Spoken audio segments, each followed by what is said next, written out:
السلام علیکم ورحمۃ اللہ وبرکاتہ۔ لیکچرر اردو ٹیسٹ نمبر 41 برائے PPSC تیار کردہ حکیم محمد وسیم اکرم۔ قواعد اردو مولوی عبدالحق کی تصنیف ہے۔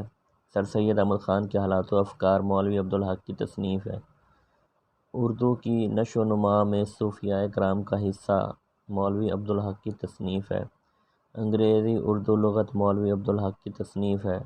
دبستان سر سید کا اثر کس کی طرز تحریر میں ملتا ہے؟ مولوی عبدالحق۔ سادگی اور روانی کس کی طرز تحریر میں ملتا ہے؟ مولوی عبدالحق کی۔ استدلالی انداز کس کے طرز تحریر میں ملتا ہے؟ مولوی عبدالحق کے۔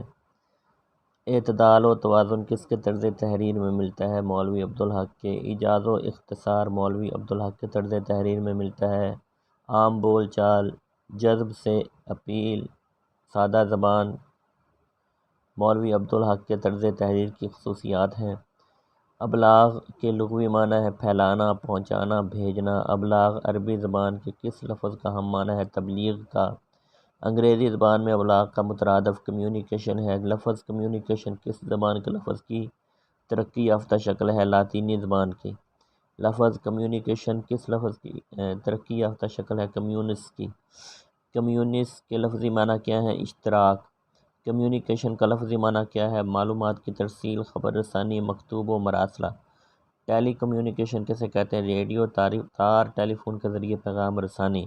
ڈاکٹر مہدی حسن نے ابلاغ کی تعریف کی ہے کہ جس کے ذریعے احساسات یا خیالات ایک شخص سے دوسرے شخص میں منتقل کیے جاتے ہیں۔ ڈاکٹر شفیق جلندری نے ابلاغ کی تعریف کی ہے کہ معلومات دینے، لینے یا ان کا تبادلہ ابلاغ کہلاتا ہے۔ انسانی زندگی کی سب سے اہم چیز ابلاغ ہے۔ سب سے پہلے اللہ تعالیٰ نے فرشتوں سے ابلاغ کیا۔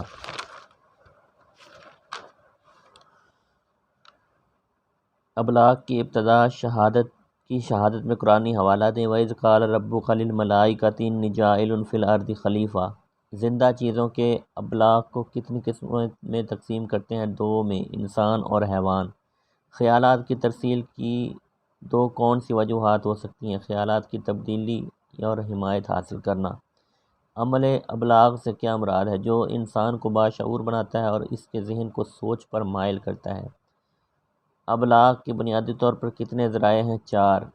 ابلاغ کے بنیادی طور پر کون کون سے ذرائع ہیں؟ زبان، اشارات، چہرے کے تاثرات اور تحریر۔ زبان سے ابلاغ کی کتنی قسمیں ہیں؟ 2 اقسام ہیں۔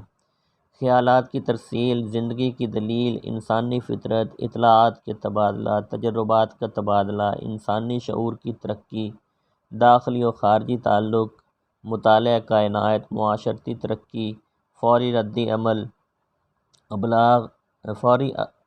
عمل اور ابلاغ کے لیے کیا ضروری ہے؟ یہ تمام چیزیں ابلاغ کے لیے ضروری ہیں۔ پروپیگنڈا بھی ابلاغ کے لیے ضروری ہے۔ وسیع پیمانے پر ابلاغ کے لیے کیا ضروری ہے؟ علامتیت، دو طرفہ ابلاغ، متنوع موضوعات، ماحول سے آگاہی، عالمی معاشرے کا قیام، خارجیت کا اثر، ابلاغ کا اہم ذریعہ۔ یہ تمام جو باتیں ہیں یہ ساری ابلاغ کے لیے اہم ہیں۔ یہ تمام ابلاغ کے اہم ذرائع ہیں۔ ابلاغ کے لیے اظہار خیال کا ذریعہ بھی ابلاغ کے لیے ضروری ہے۔ جسمانی اشاروں سے ابلاغ سے کیا مراد ہے؟ جو جسم کو مختلف حرکات دے کر کرتے ہیں۔ اشارات کو 4 اقسام میں تقسیم کیا جاتا ہے۔ اشارات کو کون کون سی 4 اقسام میں تقسیم کیا جاتا ہے؟ جسمانی اشارے، خاکے اور لائنیں، رنگوں کے اشارے، آواز کے اشارے۔ خاکے یا لائنوں کے اشارات سے کیا مراد ہے؟ مخصوص پیغام خاکوں یا لائنوں کے ذریعے پہنچایا جاتا ہے۔ رنگوں کے اشارے سے کیا مراد ہے؟ لوگوں تک مخصوص پیغام رنگوں کے ذریعے پہنچایا جاتا ہے۔ کسی کو سرخ پھول دینے کے اشارے سے کیا مراد ہے؟ محبت کا اشارہ۔ کسی کو زرد پھول دینے کے اشارے سے کیا مراد ہے؟ نفرت مراد لی جاتی ہے۔ ابلاغ کی کتنی اقسام ہیں؟ 4۔ ابلاغ کی کون کون سی اقسام ہیں؟ خود کلامی، دو طرفہ ابلاغ، ابلاغ عام وغیرہ۔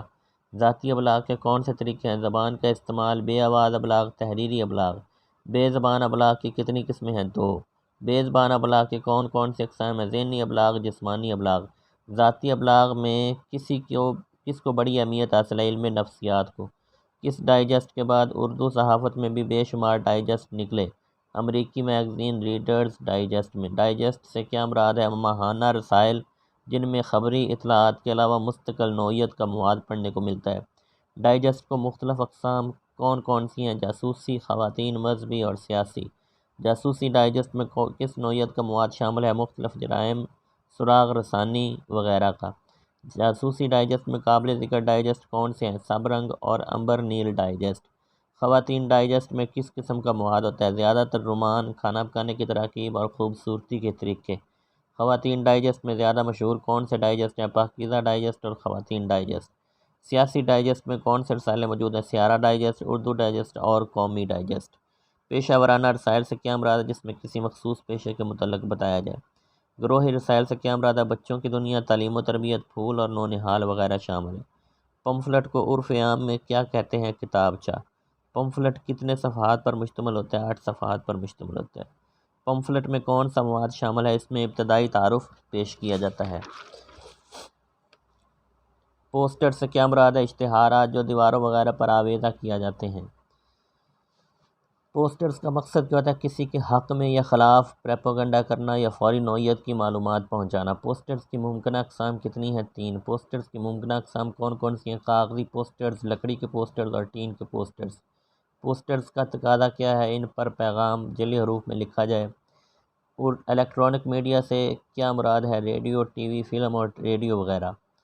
بڑا لیڈر کسے سمجھا جاتا ہے؟ جو جذباتی تقریروں کی پاداش میں زیادہ قید کاٹتا ہے۔ مقررین کا انداز تقریباً کیسا ہوتا ہے؟ ڈرامائی ہوتا ہے۔ پاکستان میں جلسوں کے لیے مشہور مقام کون سا ہے؟ موچی دروازہ، لاہور۔ کس صحافت کی قوت و اہمیت ہر دور میں مسلم رہی؟ مطبوعہ صحافت کی۔ معلومات کا ذریعہ کس کی ذمہ داری ہے؟ مطبوعہ صحافت کی۔ تفریح کا ذریعہ کس کی ذمہ داری ہے؟ مطبوعہ صحافت کی۔ حقائق کی ترسیل کس کی ذمہ داری ہے؟ مطبوعہ صحافت کی۔ ریاست کا جو چوتھا ستون کس کی ذمہ داری ہے؟ مطبوعہ صحافت کی۔ آزادی صحافت کس کی ذمہ داری ہے؟ مطبوعہ صحافت کی۔ عوامی ترجمان، رائے عامہ کی تشکیل، قومی شعور کی بیداری، قوت و اقتدار کا ذریعہ، اقتدار کے لیے خطرہ، برائی کی دشمن، حکومت اور عوام میں رابطہ کس کی ذمہ داری ہے؟ مطبوعہ صحافت کی۔ 100 سوالات مکمل ہوئے۔ اردو صحافت کا پہلا لیکچر تھا۔